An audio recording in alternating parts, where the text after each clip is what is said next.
Luke the Nuke is the youngest ever World Darts champion. Was his win pure talent, or is the nuke a fluke? As a sports coach and researcher for over a decade, I've learned the differences with top performers. So in this video, I'll reveal what this game-changing trick is, what this trick can do, and show you how it can transform athletes into consistent top performers. To start with, did you know that Luke got his first darts coach at 9 years old? I remember being on a school AstroTurf, playing for a football academy at around that age. The coach said to me at the end of the session, "I love your attitude and would like you to join our academy team." I was confused at the time. I didn't know what he meant by attitude, like, I'm just having fun playing football.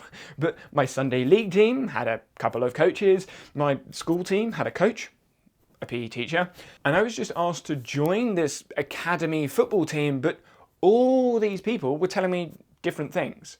By 9, I'd been coached football by well over 20 different coaches. Most of them volunteer coaches. Around 70% of coaches in the UK are volunteer, and most of them with little or no coach education. Around 70% of UK coaches are level 2 or lower. However, before Luke joined St Leonard's Dart Academy at 9 years old, it was him and his family. When Carl Holden, the coach at St Leonard's Dart Academy, saw Luke for the first time, he knew Luke was good, like really good. But how? Whether his taxi driver dad knew it or not, he was following best coaching practices. Luke played football alongside darts, exploring different sports. This is key in the first few years, known as the sampling years, and there are some serious consequences for getting it wrong. Boredom, burnout, overuse injuries can happen over time, but the most common issue is that people just don't turn up. They don't participate. That happens if sport is too serious too early. So encourage young athletes to try various sports, novice athletes to try various sports. Make it fun. Avoid specialising too early, and remember, the goal is to keep them engaged and loving the sport.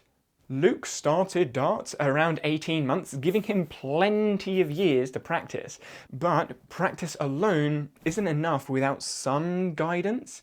During my anatomy and physiology module at university, we were talking about getting stronger. Loads of ideas and concepts and theories being spoken about for, well, months, which I just didn't understand.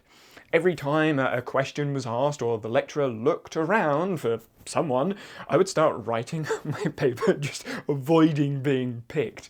Despite attending more lectures than anyone else, because I didn't drink or get drunk the night before, so always turned up, and it was a duplicate topic for me, others still understood more than me. I thought, you know what, sports science just isn't my thing. Others were more talented or gifted at understanding this stuff. Then, during one lecture, while I was zoning out, Gary talking about muscle fibres, myofibrils, and, well, I don't remember the rest because I was thinking about humans being gassy. GAS, General Adaptation Syndrome. Muscles adapting to stress. Basically, if you don't use it, you lose it. Changing the focus of the lecture to my problem helped me.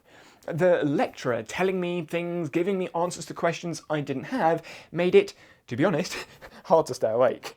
But I've thought about gassy humans ever since and still remember General Adaptation Syndrome. It was my effort, enjoyment, and relevance to the problem which helped me. Evidence from Erickson's research on deliberate practice reinforces this. More hours is helpful, but more quality guided hours is far better. Don't restrict people too much in the sampling years. Luke wasn't restricted, but guided. Then, once someone is hooked, they might want to specialise. That is when Luke met Carl and started developing technical and tactical skills to win. During my time coaching a handball team, there was a player that was amazing. Tall, strong, highly skilled at attack and defence, and loved the game. His ability was well above the rest of the team. Each time there was a one-on-one situation, he would get around the defence easily, make it a two-on-one situation, and he would make a great decision. Pass to the open teammate or create a scoring opportunity. In defence, he was quick to recognise threats and make good fouls or intercept the ball. It was difficult to help him with any technical or tactical skills without other players that could challenge him. But his biggest issue was attitude. And when we look at what Luke said after losing his first try at becoming world champion to, well, a different Luke. I said to myself, I'm pretty much the world champion, but then obviously Luke went on to win the next 5 sets and pick up the trophy. But picking up this trophy this year and starting the year off well is really good. Attitude, mentality, mindset, whatever you want to call it, was part of his problem. Coaching science uses professional athlete experiences, top performers, and everyone else to suggest solutions. I helped the handball players stay focused despite referee decisions, maintain their ability against tougher opponents, and actually help him help others playing on the court when they were struggling.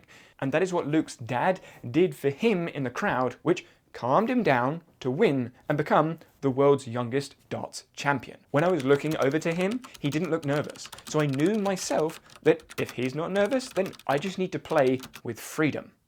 My behaviour on the side of the court impacted the player's behaviour on the court. Building a coach-athlete relationship like this might sound mystical, but how you create this relationship, when to encourage someone to specialise, and how to design effective practice is all covered in coaching pedagogy. And keeping up to date with the research and what other coaches are learning is hard, which is why there are so many different myths. And in this video, I cover 20 of the most common myths in sports coaching you'll want to try and avoid.